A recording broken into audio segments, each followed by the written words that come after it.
I'll leave Lissa a few notes and get us started. So hi, Lissa. I am here with Jared Levenson. Levenson, yeah. Levinson. Okay. I just want to make sure I get it correct because it's important that I get it correct. Yeah. And we're just going to get ready for his podcast. So I'm going to count us in and get going. 3, 2, 1. Hello and welcome to Oh My Health, There Is Hope. I'm your host, Jana Short, and today I'm here with Jared Levenson. Jared is a former binge eating wrestler turned Zen monk, eating coach, and counselor. Jared blogs at eatingenlightenment.com and is also the host of the podcast Eating Enlightenment, which focuses on new perspectives, aka enlightenments to heal emotional and binge eating.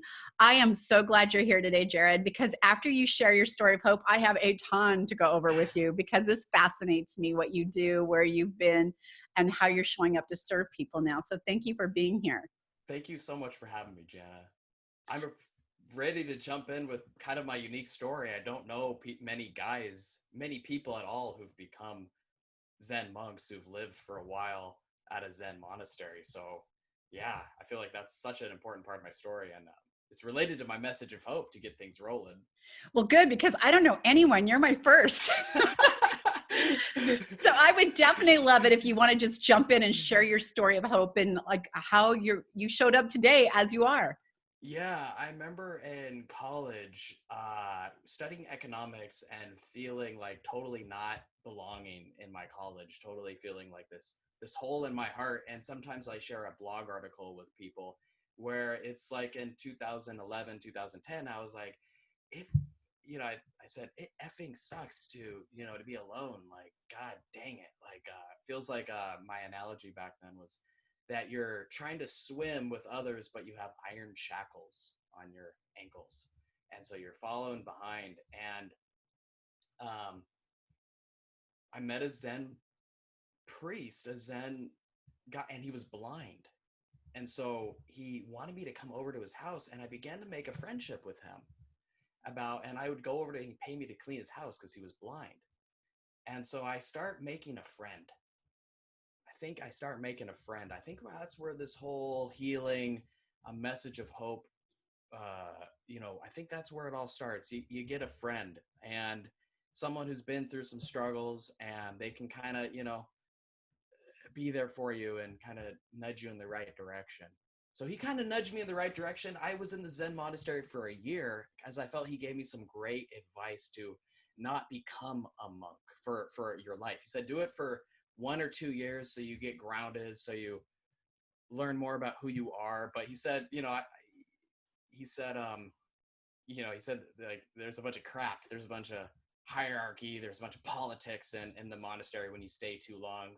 So just get grounded and then leave. And so I feel related to a message of hope, making a connection with a friend and seeing where that takes you. I love that story. I want to talk a little bit about your binge eating. I've Sure. had one other expert on here that was a binge eating expert. Of course, she was a female. So there's a whole different perspective when you bring it in a male's point of view, because a lot of people think this is just a girl issue. Yeah, a lot of people do think it's just a girl issue, and there is certainly body image stuff that is different between genders. And my history of binge eating was more in the wrestling. Like, there's incredible pressure on athletes. I think wrestling is one, but you name any sort of athletic endeavor that it involves increased performance with less weight, could be track, swimming, very common. You get guys who are trying to fit in, who are trying to get better performance, and they get this idea in their head that you got to eat less, you got to be lighter, you got to eat less. And so many people get this message, women, guys, all over in our society: eat less, eat less, eat less, eat less. And it's a horrible, horrible, horrible message. um Eating less, for me, I'd starve myself before I'd go in a sauna. I'd be spitting on the, like, I remember going to the wrestling tournaments, and I'd be leaning my head on the, I was exhausted because when you don't eat, you get exhausted.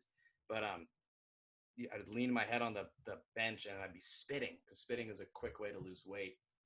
And so this starving was to lose weight, this pressure that I feel like so many people face to lose weight, to eat less, to be lighter.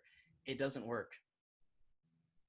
I've studied this I've interviewed about 40, 50 other people on my podcast, eating disorder experts, and my own story is that the science is that your fat cells, if you think of your fat cells like a balloon, the fat cells become depleted. And we have this evolutionary drive to keep the fat cells full so that we don't starve to death. And so what happens is when you're starving yourself, you get like your fat cells send these triggers to your brain. So you lose control. And it's really important to recognize that it's your fat cells that are making you lose control. Like, you are not losing control. It's your fat cells, because you're starving yourself, that's very important. So I'd gain 10 pounds in a weekend. I'd and then lay around the rest of the day.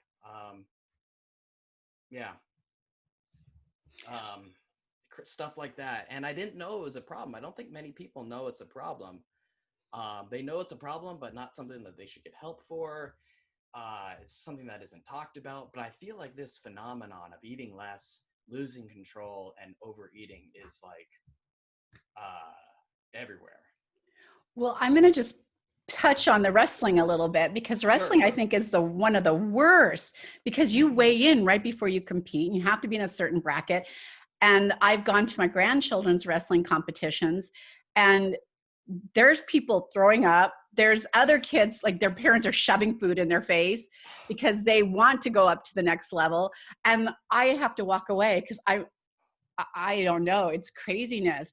I'm wondering if There's that all was what these it looked weird, like for you. yeah, there's all these weird, like, eating behaviors that go on at wrestling tournaments. Like, they're starving, so they eat grapes, like a lot of grapes, because that, like, kind of, it's like eating ice. It kind of, like, in a weird way, fills you up, because the grapes take up a lot of space. So people eat grapes. And then Plus, it's a after they win, diuretic, so you're going to lose a lot of water. yeah, exactly. You'll just be able to, exactly. It's a weird sort of this container, these norms that get set, and that people act really weird in this container where you weigh in, and then after you weigh in, your weight doesn't matter. It's like, it sets you up for this weird relationship with food. 100%. I think so too.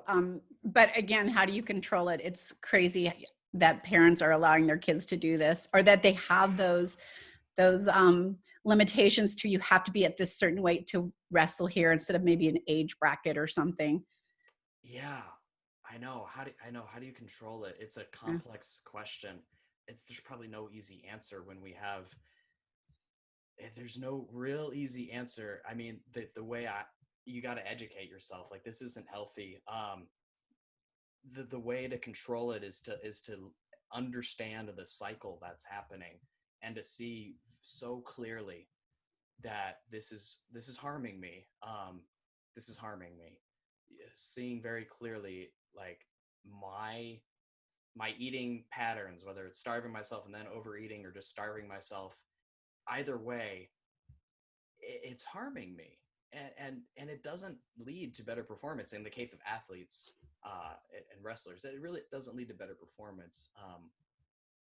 And is it worth it? Is it worth it? Like, I don't know if you can control it, but a lot of times this idea of winning and performance, and it really comes at a high cost. A lot gets sacrificed on this altar of performance and winning and belonging, right? This is for belonging at the core of it. But, like, what gets sacrificed? I think, like, that's how you eventually become ready to change your behaviors. It's like, hey, I don't have an effing life. Like, I'm just sitting here all day thinking about food. Like, this sucks. Like, is winning worth this? Like, this sucks. I don't know. At some point, that kind of shift starts to happen. Well, I want to definitely swing back around to you becoming a monk. What about binge eating and marijuana made you drop out of society and become a monk? That's such a good question. um, desperation. Yeah, desperation. Right? A I mean, lot of I didn't people know what don't. else to do. Like, I had one friend, and and he kind of was connecting to me, and they presented a more they finally started talking about emotions. I mean, guys, I don't think I knew what an emotion was. Like, seriously, like, so I think like this kind of connected with me. Like, oh wow, like, meditation and looking inwards and feeling stuff. It Jared, really, most yeah. people don't even know what a monk is. Like, Mm.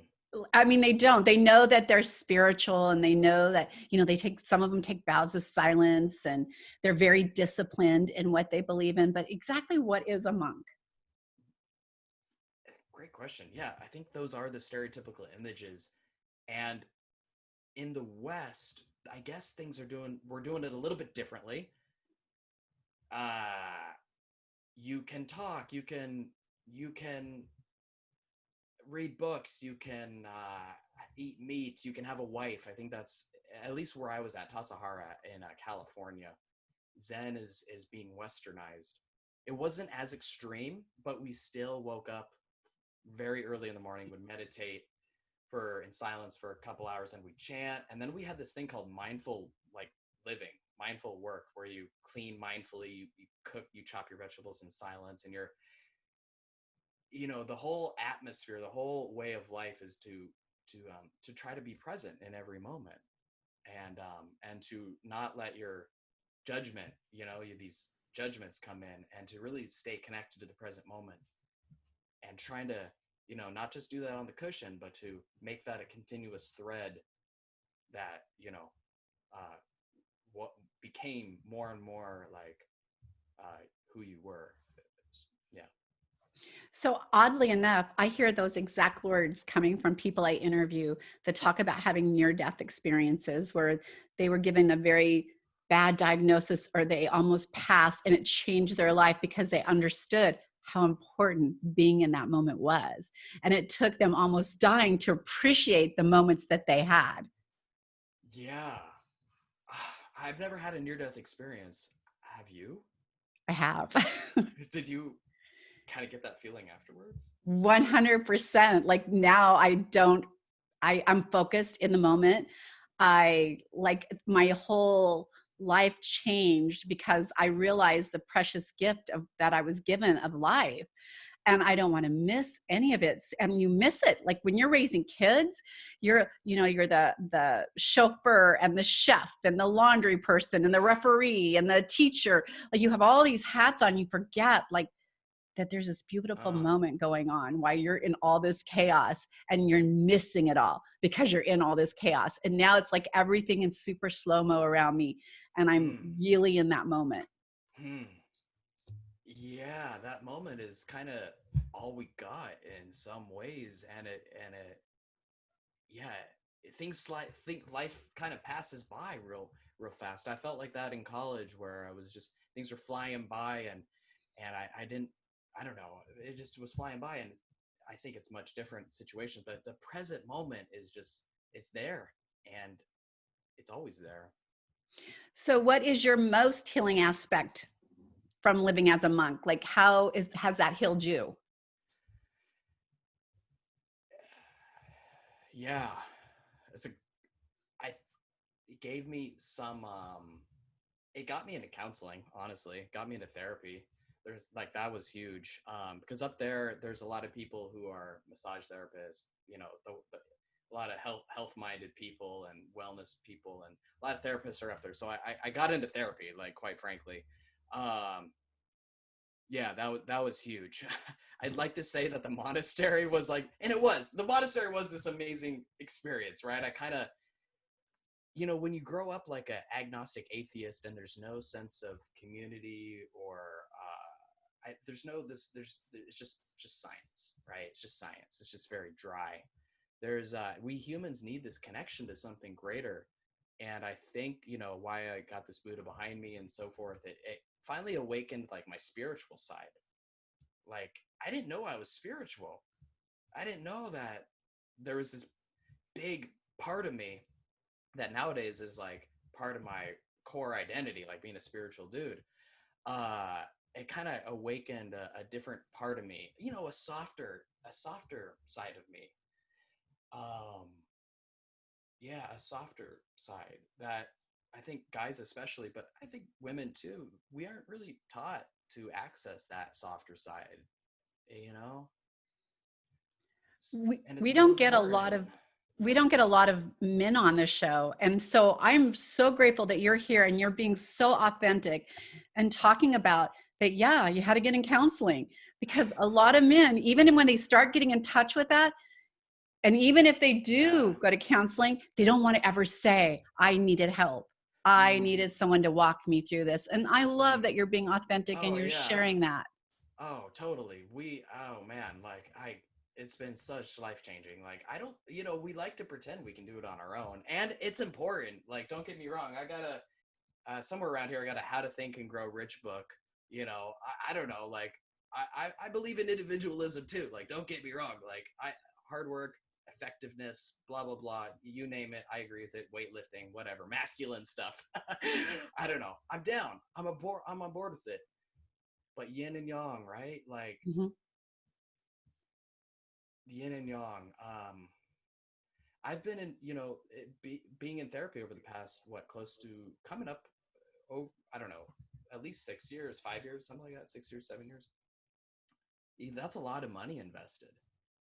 And, you know, it's really important that we invest in like these things that really bring you closer to, you know, what it is you really are seeking, what, you know, getting clear and what you're really seeking, like belonging and connection and, you know, mental peace of mind. And so I feel that this is so important. It's been one of, you know, I've been making that decision for a long time now, and and I've gotten help. I've gotten a lot of help, and I feel like it's been so important to me. I think it is important. And here's the thing I really heard from you too. Well, first of all, it takes a village, right? And why are Yeah. we not living our best lives? Because we only, well, some of us believe we only get one shot at this. And you definitely only get one shot at the life you're in now. And so why aren't we taking those steps? But here's the thing I took away. One of the things that you said was you want to do it all yourself. But when you go to a coaching or a therapist, they're not doing it for you. They're just opening up your eyes to see what is already there. And they're not saying, well, now you need to do this and now you have to do that.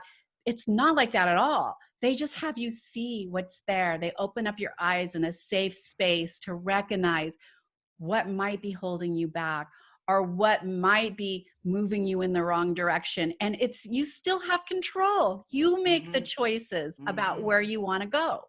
Mm-hmm. And that experience is, it was very difficult to imagine the transformative power, because it's really hard to, you know, if you had told me before therapy, oh, this guy isn't gonna judge you, you know, you'll feel safe. You know, I would have been like, okay, cool, like that's useful. But it's so true that a great therapist, they're gonna help you they're gonna help clarify this thing of honesty. Like, this isn't about being told what to do. You know, this isn't a parental thing where you have to do homework. This is a collaboration where we're trying to figure out like your truth, what is true for you, like, and exploring these things around truth. Is binge eating, is it really helping you? Is it really, is it is it really, you know, yeah, is it really helping you? I think like is such an important thing. um what is coming up, like why are you binge eating, like what's related to that, getting clear. It's just getting clear, and getting clear. It's hard to be clear these days. I mean, it's hard to be clear, and humans were not meant to be clear without a community. I firmly believe that we're not meant to be these perfect little beings that are isolated, and we're not meant to be perfect without others. It's just, this is not how we're meant to. We're designed to need others to help us along the way. I love that, Jared. I say all the time, if you're trying to achieve perfection, you will never get it. There is no such place. It is totally a journey. You'll never get there. And the minute you think you're close to perfecting something, something opens up and you've got more and more, and which is awesome. But there is no such thing as perfection. So stop trying to achieve it. It just won't happen for you. Oh man, like, and the consequences too of like trying for perfection and then beating yourself up when you don't get there, and then you still be like, I mean, to this day, I have these critical tendencies, like these critical tendencies. They don't just, you don't just pull them up at the root and then they're gone. But even to this day, I'm better at catching myself. I'm better at catching myself when I'm being way too harsh on myself. I know that if I'm too harsh on myself, it just what is it? It kind of kills your spirit. I don't know. Something happens when it kind of kills your motivation or your life force within. But yeah, like these critical tendencies of when we shoot for perfection and nothing else but perfection is good enough, and that if you don't get there, you got to try harder, and this what am I, this tone of voice, just do it, just do it, just do it, just do it, just do it, just do it, come on, be tough, be tough. uh it kind of, it takes away something, uh the importance of being gentle, like being gentle with yourself. That's something that I think is really underrated. I think that's what maybe the Zen monastery kind of helped me with a little bit. Therapy, Zen monastery, being gentle. Yeah, I love that. I think you should always be compassionate. gentle and kind to yourself because Mm-hmm. seriously, you're the number one person you should be caring for. Yeah, So I love that. yeah, yeah. So, with all of your experience, I want to know how that brought you to showing up and serving the way you do now. It was pretty simple. I related to the shame aspect of eating. This whole healing journey, I think, is intimately related to shame. And so going through these tar pits of shame, I always relate shame to being in a tar pit, because you make a mistake and then you get shame on you for making a mistake, and then you try to get the shame off, right? You try to think positive, but it's like you're spreading the tar around and it's sticky. And getting connected to another big theme I haven't really touched upon here, but I come from this family that was very analytical, and I've really disconnected from my body. So a big part of this journey of meditation is, becoming embodied, and therapy, becoming embodied, feeling my body. And with all these eating struggles, it's the exact same struggle. Like, I just connect so much to, uh, people sometimes they're not in their body, like they're not in their body, and overeating kind of, it's like a volcano. When you're not in your body, you can't release the pressure in your body. And so if you got all this pressure that's building up, building up, building up, and you're not eating enough, and your fat cells are becoming depleted, and you binge, and then you're shamed about it. And it's like, I've walked a mile in those shoes. Um so that's kind of how I was a personal trainer. That's the emotional story. I was a personal trainer. uh this was when I got out of the monastery. I didn't really know about eating disorder stuff back then, and I kind of started seeing, hey, something's wrong about the way people are doing weight loss. Like, this something is wrong the way people are talking about it. Like, I could just feel like there's 1,000 different things I could talk about, but the biggest thing is, hey, I'm gonna diet, I'm gonna lose weight, over the next. Everyone talks about it like, let me lose weight, over the next 3 months, or it's like, let me just do this for a little bit, and then like, I'm like, what then?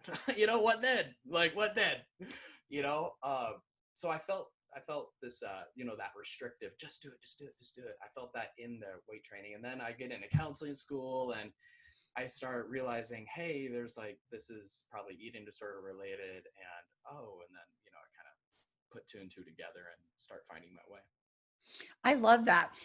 Before I get off with you, I wanted to touch base on something that's really important to me. I have tried for years to meditate. I cannot, I can't hold still. And I want to do it so bad because I know how important that quiet time is, Yeah. to just let yourself be still, right? If nothing else. Yeah. And you have, like you were talking about how to become a beginner meditation and how to start meditation practice. I would love to hear some of the tips because I try. And here's what goes through my head. Are you ready? How much longer? My nose itches. Am Right. I Yeah. supposed to be moving? Now I got a cramp in my toe. And wait, did I unplug the phones? Like, this is what goes on in my head and it won't stop. Wait, how do you relax? I know we're winding down, but like, how do you I go to relax? sleep at night. That's my downtime. You gotta have Or, downtime during the day too. I'm sure you have well, some my moments, husband right? bought me this gorgeous chair that I wanted for outdoors, and it's like a big egg with a cushion and it swings. And I take my journal and I'll sit there, but I try to write, but then I get distracted like, ooh, I need to do that.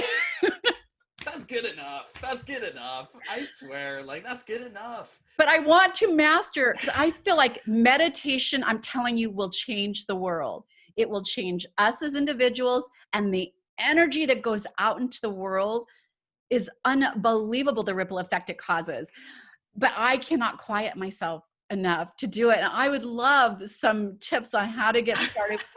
Someone had me look for I colors, mean, right? I'm kind of like challenging you a little bit. Like, what's wrong with the journaling? Like, it sounds like you're getting into a state of Zen.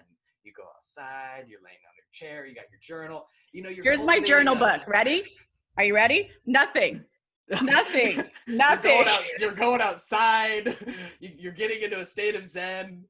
I mean, maybe it's that simple. I hope that it is, because then I got it.